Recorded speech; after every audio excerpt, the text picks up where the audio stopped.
মল্লিকার নান্দনিক সৃষ্টি এই কৈলাস ভূমি আমার এই নিবাসস্থলী। পার্বতী হবে আমি শংকরে মহাসুখেৰে ইয়াতেই কৰিছো বসতি। ভকত বৎসল শংকৰ আমি ভক্তৰ আকুল আহ্বানতে নামি আহে কৈলাসৰ পৰা পূৰণ কৰোঁ ভক্তগণৰ সত মনোবাঞ্ছা মনত।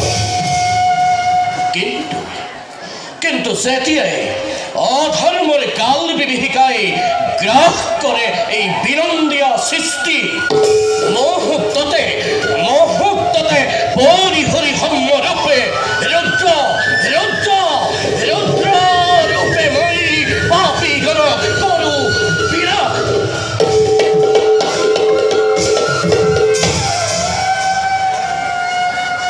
এই ধৰ্ম আমাৰ কৰ্ম বাৰু যাওঁ মই পৰৱৰ্তী কৰ্মতে হওঁ অগ্ৰসৰ।